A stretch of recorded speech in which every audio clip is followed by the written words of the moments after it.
अस्सलामु अलैकुम। આજે અમે એક વિદ્યાર્થીનીના ઘરે મળવા આવ્યા છીએ। એ તેજસ્વી વિદ્યાર્થીની, એના પપ્પા જાવેદભાઈ કન્સ્ટ્રક્ટર છે અને વિદ્યાર્થીનીએ 10મા ધોરણમાં બહુ જ સારા માર્ક્સે પાસ થઈ છે। આજે એમની સાથે થોડી નાની એવી વાતચીત કરીશું। બેટા, તમારું નામ શું છે? અચ્છા, અને તમે કઈ સ્કૂલમાં ભણો છો? એચબી કાપડિયાની હાઈસ્કૂલમાં ભણું છું। અચ્છા, તમે કયા સ્ટાન્ડર્ડમાં? 10th standard. શું પર્સન્ટેજ આવ્યા છે તમારે? 95% પર્સન્ટેજ કેટલા થઈ છે? 99.97%। અચ્છા, તો આ તમે આટલા 99.97 પર્સન્ટાઇલ આવેલા છે, તો આના પાછળ શું મહેનત કરી હતી? કોણે તમારી મદદ કરી હતી? કેવી રીતના તમે આટલું સરસ પરિણામ લઈ આવ્યા? મારી આ સક્સેસ પાછળ મારા પેરેન્ટ્સની, મારી સ્કૂલ ટીચર્સની, મારા ટ્યુશન ટીચર્સની, આ બધાનો બહુ મોટો હાથ છે। એમને માટે હું બહુ ગ્રેટફુલ છું અને બધાએ બહુ મહેનત કરી છે। મારા પેરેન્ટ્સે પણ મને બહુ સપોર્ટ કર્યો હતો। મને જે કંઈ ડાઉટ હતા, મારા ટ્યુશન સરે, મારા સ્કૂલના સરે બધાએ મહેનત કરી, મારા ડાઉટ્સ ક્લિયર કર્યા અને બહુ મહેનત કરી મારા પાછળ કે હું આટલી સારા માર્ક્સ લાવી શકું છું। શાબાશ।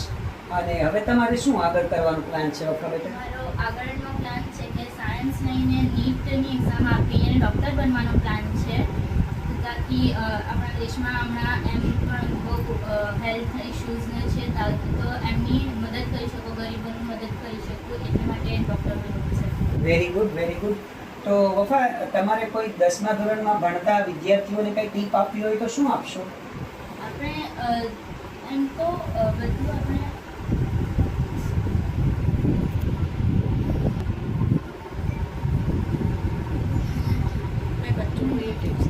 टिप्स देना चाहती हूँ कि जैसे हम पढ़ते हैं तो सलंग 10 घंटे या 12 घंटे नहीं पढ़ना चाहिए।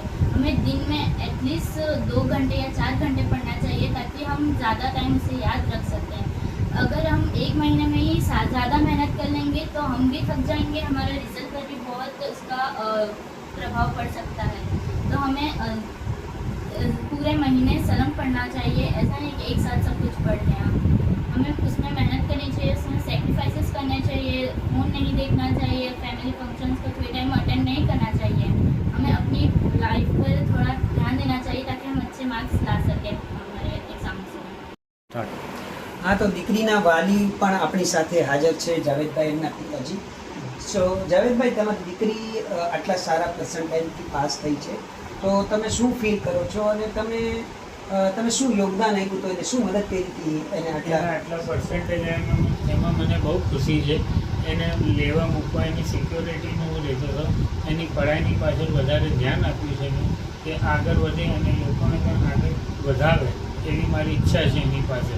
એને જેમ બને એને અમે આગળ વધારીશું અને એને ભણવામાં પણ અમે એને સાથ આપીશું, એને સહકાર આપીશું અમે, એ આગળથી આગળ વધે અને એની લાઈફમાં વધુ આગળ વધે। અને જો એને એજ્યુકેશનમાં આગળ બીજા બાળકો પણ આગળ ઈચ્છા લે અને આગળ એજ્યુકેશનમાં આગળ આવે એવી અમારી પણ ઈચ્છા।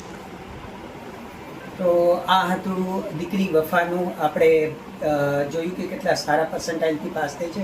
આપણે એમના માટે દુઆ કરીશું કે એ બહુ ભણી ગણીને આગળ વધે અને આપણા સમાજની, આપણા દેશની સેવા કરે, અને આપણે બધા માટે, સમાજના વિદ્યાર્થીઓ માટે દુઆ કરીશું કે બધાએ ભણી ગણીને આગળ વધીને પોતાના કુટુંબની, સમાજની અને દેશની સેવા કરે।